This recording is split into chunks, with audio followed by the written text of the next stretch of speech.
Où est-ce que les Africains ont été négligents? Où est-ce que les Africains n'ont pas fait le boulot? Parce que si nous sommes dans cette situation, parce qu'il y a eu des choses que nous n'avons pas faites.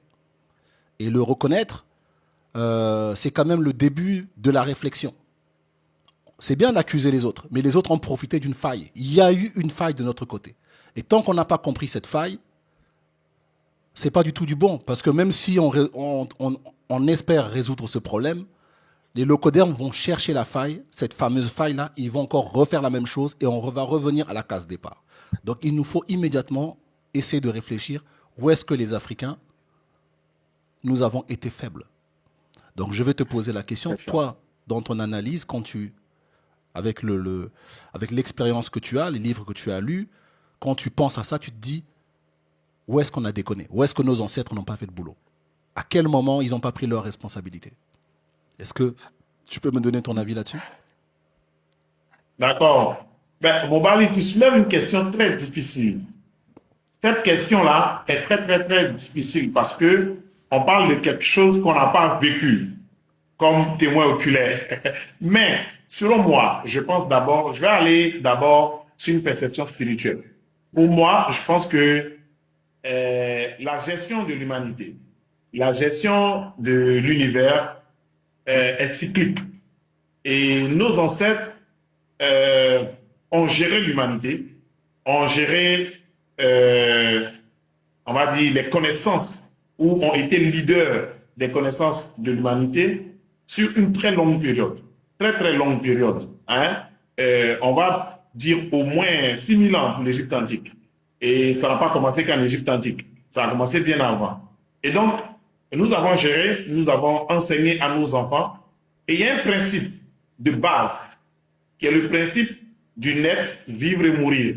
Et ce principe-là s'impose à tout, y compris aux civilisations. Et moi, je pense que c'est par respect de ce principe-là qu'il fallait qu'à un moment donné, la vieillesse de notre civilisation permette à d'autres civilisations d'éclore. Et c'est ainsi que ces civilisations-là se sont, selon moi, installées. Et donc, je pense que spirituellement, dans ce cycle, hein, nous avons suivi le cycle naturel des choses. C'est pour ça que nous sommes tombés. Maintenant, sur le terrain, dans la pratique, il a pu avoir quelque chose qu'on peut rectifier. Pour moi, la première chose à rectifier, c'est hier, nous n'avions pas pensé collectif. Nous Dis-le, avions pensé que nos dis-le. ancêtres voilà, avaient pensé hier que, par exemple, sur le plan de la spiritualité, je prends par exemple l'exemple de la Côte d'Ivoire, il y a les Comians, il y a les Dozo, il y a plein de choses que nous faisons qui sont tous patrimoine de notre pays. Mais les Dozo n'ont jamais pensé qu'il fallait imposer aux Comians la façon de pratiquer la spiritualité des Dozo, par exemple. Et ils pensaient qu'il fallait être éclaté et que ça faisait la diversité. C'était juste pour l'époque. Mais aujourd'hui, vu l'adversité, vu les problèmes qu'il y a eu, nous, en tant que Kamites, nous pensons qu'il faut uniformiser des savoirs et en faire une identité pour l'homme noir afin d'être compétitif aujourd'hui sur le plan international. Donc, on ne peut pas faire de ça une critique hier, parce que hier, ça ne s'imposait pas. Parce que les gens, je rappelle, j'ai pour habitude de dire à ces personnes qui critiquent nos ancêtres, parce que nous, on a l'habitude de dire que nos ancêtres étaient vraiment des connaisseurs, avaient fait de grandes choses. Ils nous disent souvent, est-ce que nos ancêtres étaient aussi forts? Pourquoi est-ce que les Blancs sont venus et qui se sont imposés à eux? Je leur dis toujours, un individu qu'on agresse, qui a par exemple son téléphone sur lui, qui marche ou qui est à la maison, des gens formatent un plan, un coup, et viennent l'agresser, viennent lui prendre son téléphone par exemple. Est-ce qu'on peut lui dire, toi, pourquoi est-ce que tu n'as pas prémédité le fait que les gens allaient venir te voler ton téléphone? Est-ce que c'est à lui qu'on doit dire ou est-ce qu'on doit l'accuser de n'avoir pas pris ses précautions? Je pense que la seule personne à accuser, c'est l'agresseur Non, et non pas celui qui a été agressé. non. Mon frère, Bon, tu vois, je te dis déjà que c'est pas comme ça que ça. Dans la vraie vie, le monde, c'est pas Disneyland. J'ai envie de te dire que l'Afrique, on a une vision un peu trop Disneyland de l'Afrique. C'est comme si l'Afrique n'avait jamais connu de guerre, comme s'il n'y avait pas d'impérialisme, comme si les Africains n'avaient jamais tenté de conquérir les autres, de prendre les territoires des autres.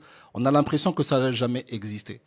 Ça a toujours existé, en fait. Depuis que l'homme est l'homme, les faibles sont écrasés par les forts. C'est dans la nature. C'est une loi de la nature. Et nous n'avons pas échappé à cette loi. Quand on parle de l'Égypte, l'Égypte, elle ne s'est pas fait avec des câlins. La pierre de Rosette nous montre déjà dans quelles conditions cette unification a eu lieu.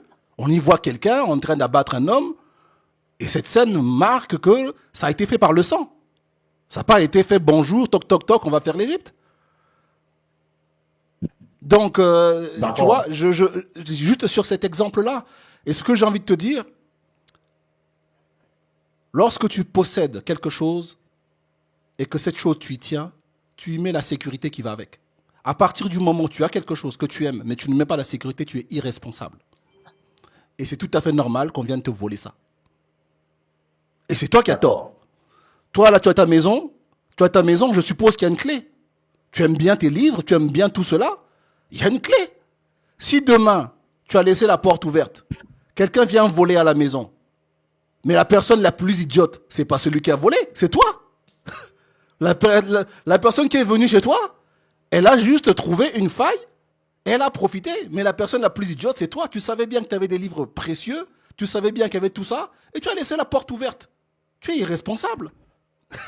Tu es mon fils, mais moi je te tape d'abord, et après, toi et moi on va aller chercher le voleur. Mais je vais commencer déjà par toi. D'accord.